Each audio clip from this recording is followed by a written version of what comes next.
அஸ்ஸலாமு அலைக்கும் வரஹ்மத்துல்லாஹி வபரகாத்துஹு. இன்னைக்கான வீடியோவில் இஸ்முல் ஆலம் பொருந்திய, அதாவது நம்முடைய துஆக்களுக்கு அல்லாஹ் தஆலா மறுக்காமல் பதில் தரக்கூடிய ஒரு சிறப்பு மிகுந்த சூறாவில் உள்ள சிறந்த ஒரு வசனத்தை பற்றிய சிறப்புகளை தான் பார்க்க போகிறோம். இந்த ஒரு வசனத்திற்கு ஏராளமான சிறப்புகள் சொல்லப்படுது.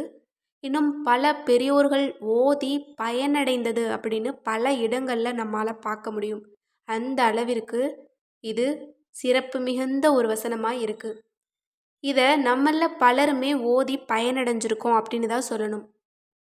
நபி ஸல்லல்லாஹு அலைஹி வஸல்லம் அவங்க கிட்ட ஒரு மனிதர் வந்து, யா ரசூலல்லாஹ், எனக்கு என்னுடைய துஆக்கள் எல்லாமே அல்லாஹ் மறுக்காமல் பதில் தரக்கூடிய ஒரு இஸ்முல் ஆலத்தை பற்றி எனக்கு தெரிவிங்க அப்படின்னு கேட்டிருக்காங்க. அதுக்கு நபி ஸல்லல்லாஹு அலைஹி வஸல்லம் அவங்க இந்த முறையில் சில குறிப்புகளை சொல்லி இந்த வசனத்தை சொல்லியிருக்காங்க.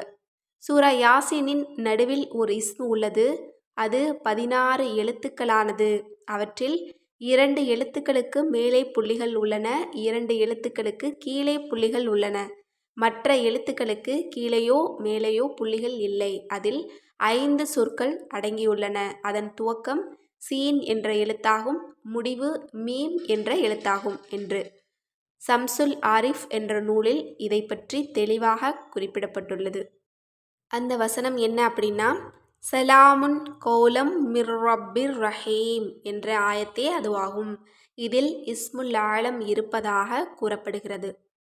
இந்த வசனத்தை நபி ஸல்லல்லாஹு அலைஹி வஸல்லம் அவங்க இதனுடைய குறிப்புகள் எல்லாம் சொல்லிட்டு இதை 3 முறை நீங்கள் ஓதிட்டு உங்களுடைய துஆவை கேளுங்க. அல்லாஹ் ஒருபோதும் மறுக்க மாட்டான் அப்படின்னு சொல்லியிருக்காங்க. அதுதான் இந்த சூரா யாசீனில் குறிப்பிடப்பட்டுள்ள இந்த ஒரு மிகச்சிறந்த ஒரு வசனமாக இருக்குது. இதனுடைய பொருளை நீங்கள் கவனிச்சிங்க அப்படின்னாலே உங்களுக்கு புரியும். சலாமுன் என்று நிகரற்ற அன்புடையோனுமான இறைவனிடமிருந்து சொல்லுதல் உண்டு. அதாவது சலாம், அமைதியாக இருங்க அப்படின்னு அன்பு உள்ளம் கொண்ட நம்முடைய ரப்பிடமிருந்து நமக்கு ஆறுதல் உண்டு அப்படின்னு.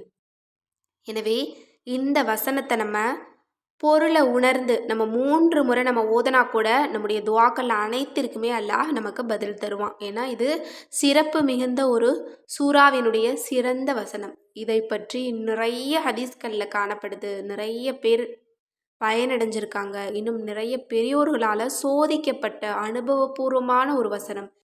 இந்த ஒரு வசனத்தை நீங்கள் நல்லா கவனிச்சிங்க அப்படின்னா புரியும். இதில் அல்லாஹ்வினுடைய 3 விதமான திருநாமங்கள் இடம்பெறுது. முதல்ல சலாம், அல்லாஹ் சாந்தியானவன் அப்படிங்கிற அல்லாஹ்வினுடைய தன்மையை குறிக்கக்கூடிய அந்த பெயர்.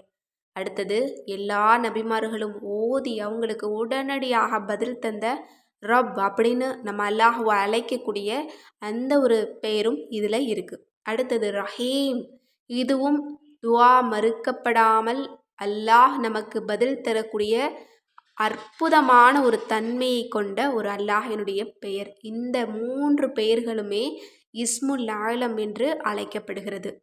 இந்த ஒரு வசனத்தை நம்ம எந்த தேவைக்கு வேணாலும் நம்ம ஓதலாம். நம்ம கஷ்டத்துக்காகவும் ஓதலாம், நம்முடைய விருப்பங்கள் நிறைவேறணும், நம்முடைய தேவைகள் குறித்து அல்லாஹ்விடத்தில் முறையிடணும் அப்படின்னாலும் சரி, நீங்கள் எப்பெல்லாம் அல்லாஹ்விடத்தில் துஆ கேட்பதற்காக உங்களுடைய தேவைகளை குறித்து அல்லாஹ்விடத்தில் முறையிடுவதற்காக கையை உயர்த்துறீங்களோ அந்த நேரத்தில் சலாமுன் கௌலம் மிர் ரப்பிர் ரஹீம் அப்படின்னு 3 முறை நீங்கள் சொல்லிட்டு உங்களுடைய துஆவை கேளுங்க. நிச்சயமாக அந்த ரப்பு கருணையாளனாக இருந்து உங்களுக்கு ஆறுதல் சொல்லுவான். நீங்கள் கேட்ட அந்த கையை கீழே இறக்குவதற்கு முன்பாகவே உங்களுக்கு பதில் தந்துடுவான். இன்னும் உங்களுடைய தேவை மிக பெரியதாக இருக்குது அப்படின்னா இன்ஷா அல்லாஹ் இந்த வசனத்தை ஒவ்வொரு நாளும் நீங்கள் குறிப்பிட்ட அளவுக்கு கணக்கு வச்சு நீங்கள் ஓதுங்க. அதாவது இதற்கு ஓதுவதற்கான முறைகள் நிறைய இருக்குது. அதாவது 313 முறை வழக்கமாக 7 நாட்கள் தொடர்ந்து ஓதி வந்தால் நம்முடைய துஆக்கள் எல்லாமே கபூலாகும். இன்னும் இதை விட பெரிய தேவை எனக்கு இருக்குது, வாழ்க்கையவே அது புரட்டி போடக்கூடியது, என்னுடைய வாழ்வின் கனவு லட்சியங்களை நிறைவேற்றணும் அப்படிங்கிறவங்க இந்த ஒரு வசனத்தை மட்டும் 1,25,000 முறை ஓதுறேன் அப்படின்னு நியத்து வச்சுக்கிட்டு உங்களால் ஒவ்வொரு நாளும் எந்த அளவுக்கு ஓத முடியுதோ அந்த அளவுக்கு நீங்கள் ஓதிட்டு நீங்கள் இதை நீங்கள் எந்த நாளில் உங்களால் முடிக்க முடியுதோ நீங்கள் ஓதி முடிச்சுக்கலாம். அது உங்களுடைய விருப்பம் தான். ஆனால் நம்ம 1,25,000 முறை நியத்து வச்ச கணக்கின்படி எண்ணிக்கையை நம்ம சரியாக முடிக்கணும். ஏன்னா 1,25,000 நபிமார்களை குறிக்கக்கூடியது அந்த எண்ணிக்கை. அதனால் அந்த எண்ணிக்கையில் ஓதுறவங்களுடைய துவாவை அல்லாஹ் கபூல் செய்து தருவான் அப்படின்னு பல இடங்களில் நம்மளால் பார்க்க முடியுது. எனவே இன்ஷா அல்லாஹ் உங்களுக்கு எந்த எண்ணிக்கையில் ஓத முடியுமோ நீங்கள் ஓதுங்க. அல்லது குறைந்தது ஒவ்வொரு தொழுகைக்கு பிறகும் நீங்கள் துவா கேட்பதற்கு முன்பாக நீங்கள் 3 முறையாவது இந்த இஸ்முல் ஆலம் பொருந்திய வசனத்தை நீங்கள் 3 முறை ஓதிட்டு உங்களுடைய துவாவை கேளுங்க. நிச்சயமாக அந்த ரப்பு நம்முடைய அனைவருடைய துவாவையுமே கபூல் செய்வான். இது ஓதக்கூடிய ஒவ்வொருவருக்கும் பலன் நிச்சயமாக கொடுக்கக்கூடிய அற்புதமான வசனம். இன்னும் திருக்குர்ஆனுடைய ஒரு வசனத்தை ஓதக்கூடிய நன்மையும் அல்லாஹ் உங்களுக்கு கொடுத்துருவான். எனவே இதை நீங்கள் பயன்படுத்தி கொள்ளுங்கள். எனவே இந்த அற்புதமான வசனத்தை ஓதி அல்லாஹ்விடம் துஆ செய்து அதிக அளவில் நன்மைகளையும் இன்னும் நம்முடைய அனைத்து தேவைகளையும் நிறைவேற்றி கொள்ள எல்லாம் வல்ல அல்லாஹ் நம் அனைவருக்கும் நற்கிருபை செய்வானாக. ஆமீன் என்று கூறி இந்த பதிவை நிறைவு செய்கிறேன். இந்த விஷயங்கள்லாம் உங்களுக்கு பிடிச்சிருந்தது அப்படின்னா இந்த சேனலை லைக் பண்ணுங்கள், ஷேர் பண்ணுங்கள், கமெண்ட் பண்ணுங்கள். கண்டிப்பாக சப்ஸ்கிரைப் பண்ணுங்கள். அஸ்ஸலாமு அலைக்கும் வரஹ்மத்துல்லாஹி வபரகாத்துஹு.